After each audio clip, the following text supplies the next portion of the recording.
So the target's here at 1,015 yards. That's a 66% IPSC. So we'll give this thing a shot. I'm about 1,014 yards. Let's hold, try to hold a half mil left. See where she goes.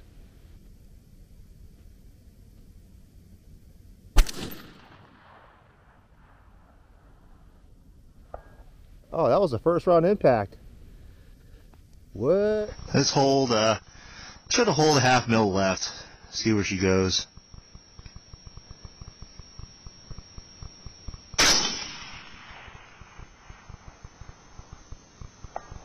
Oh, that was a first round impact. First round, half mil. And it's super hard to see where that went. I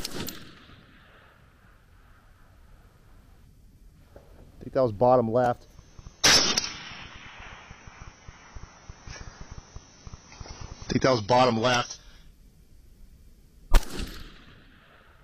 Impact?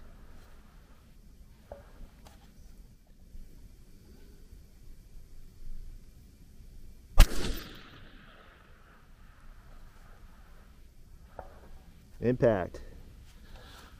Well, I tell you what, this 22 DPC is definitely a 1,000-yard capable rifle. Holding up a 66% IPSC at this distance. I'm at 8.4 mils of elevation at 1,014 yards. So that goes to tell you that this thing is definitely a doable cartridge for an AR-15. And you can see the recoil, even with the suppressor, it's very minimal. Actually, I could definitely say that this recoil impulse is actually sharper and less than a 6 arc.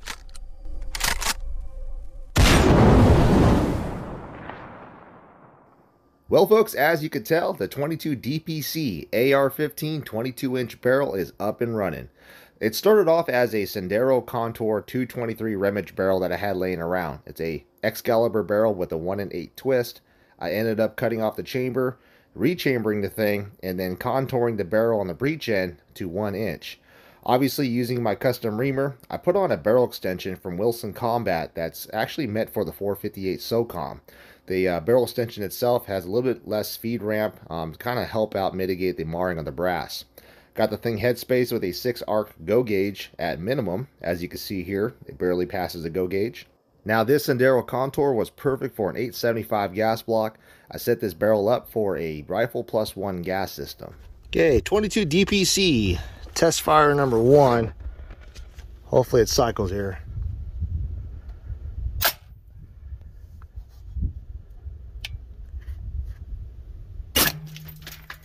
Got ejection.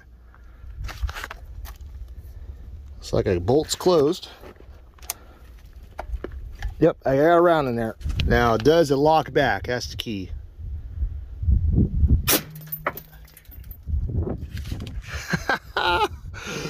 Yes. And the velocities. Oh my gosh. We hit our goal, guys. We just hit our goal. Alright, so in the beginning of the last video, I showcased how the 6 arc out of the AR was having a bullet jump situation where every time you chambered around with a factory 105 grain Hornady Black, I was getting a little bit of a bullet jump, upwards of 10,000s or so. I wanted to make sure that this cartridge, the 22 DPC, has that mitigated. So I have here an 85.5 grain projectile. However, I do not have a bullet comparator, unfortunately, cannot find that somewhere. But the overall length of this cartridge is roughly 2.256. So what I'm going to do is chamber this round onto this AR 22 DPC. Now I do have the firing pin removed, and it is also pointed in the safe direction, so this should have no safety issues at all. We'll go ahead and put that into a mag here. Action is open. We'll chamber this thing. Chamber fine, and give it extraction here. Make sure it doesn't fall. And with this cartridge, let's see if we have any kind of bullet setback or bullet jump. And it's still exactly 2.256. So nothing at all happened to this bullet. Now let's also take a look at any kind of chambering marks, see if there's any kind of issues at all. I don't see any scratches on the cases. Maybe a little bit of of rubbing mark right around here on the bullet when it hit the actual free bore. The nose itself of the bullet, you guys can see that's a little bit deformed, not much, but that's from hitting the actual feed ramp. But other than that, no gouges on the actual bullet itself or the cartridge, and I think this is going to be a really good option. So I'm going to go ahead and get these loaded up and see what the 85.5 grain projectiles do as far as velocity. So we all know the AR-15 itself has a limitation of a 55,000 PSI working pressure. Now this is the reason why I built the actual bolt gun first. That way when I do load development, I can come back and use a very cool tool called a Pressure Trace 2 system. Now the Pressure Trace 2 uses a strain gauge to measure the expansion of the barrel itself, and through its algorithm and calculation will give me an estimation of the actual chamber pressure itself based off the load and load development that I'm doing.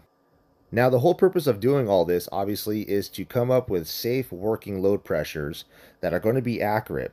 I'm going to compile a list of actual load data based off my testing that I'm doing with the Pressure Trace 2 system, as well as downrange results. Now with that in mind, the 22 DPC is obviously going to be a hand loader's cartridge only. There's not going to be manufacturers out there unless it's third party willing to load ammunition for you. With that said, there has to be safe load data. As my company liability standpoint, obviously I'm just trying to CYA and also keep your little pretty faces intact. Oh yeah, half-inch group right there. Hell yeah. Well folks, you've seen that. Not one malfunction with this rifle. It is cycling. A couple times the bolt didn't hold back. That could be the mag, but the main thing is I'm not having any feeding issues, no cycling issues. The ejection, even though I am running suppressed, is right there at around 3 o'clock. So what I'll do is I have to pretty much maybe try shooting this thing out suppressed. But let me show you guys the groups. All right, so got the rifle all zeroed out. Started out at 28.3 grains. It's about MOA accuracy. Then went up to 28.5, so a little bit out of the node. I had one fly for some reason way up here. Looks like it skipped off something or maybe hit the rock, but still MOA accuracy. And then the 29 grain node right there, about ½ an inch. So pretty spectacular performance. I'm very happy to see that. So, and we're pushing over 3,000 feet a second for sure. I think when I measured this node, or this powder charge, was around 3,050 feet a second with an 80 grain projectile. So outstanding. I was out here testing this 28.5 grains CFE 223 with these 80 VLD bullets. So I'm going to re-verify that that node is actually a node, and then we're also going to do a seating test, basically a jump test, working everywhere down to 30 thousandths jump. So there is some controversy out there on a certain channel, which I'm not going to name because I don't think he deserves any kind of credit. But basically he's stating that his 105 grain Burger hybrids, doing a bullet seating test, there's absolutely zero difference within shooting 190 rounds. Now that could be correct to a certain extent, but I highly disagree because he didn't do enough adjustment. Now, if you're only doing 2 to 3 thousandths bullet seating jump, you're really not going to see a difference if you're in the node. So if you're going to do a bullet seating test, you do want to make enough adjustment on your loads. That way you could actually bracket. So what I like to do when I'm doing my bullet seating jump test is I like to do a 10 thousandths jump. And if I find something open up, then I know for sure that between this load and this load that is a 10 thousandths jump on bullet jump, my node falls in between. So I can bracket those two loads and then work in between. It saves you a lot of time and you're not burning a lot of ammo. And to come up with your own conclusion, like I said, that's one thing about hand loading. Everybody has their own niche. But I like to be about it, not talk about it. I can put a lot of graphs and stuff out there like most people do, but I like to show you guys downrange results and you guys make the decision. So what we have here, like I said, is a 80 grain VLD working from 2.200 overall length and then working down to 30 thousandths jump. So this load right here we're going to shoot is 10 thousandths. My max overall case length for this bullet is 2.210. Again, we're 10 thousandths jump, and then we're going to work up to 30 thousandths. So let's give this thing a try. Let's see if it holds a group and see what kind of velocities I get. Now I did remount the scope, so I'm hoping my zero didn't change. If it did, we'll just have to readjust that. Okay, 2,960. It looks like I'm hitting left.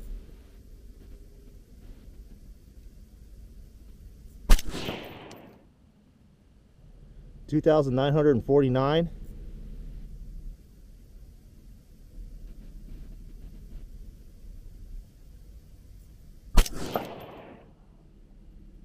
$2,967.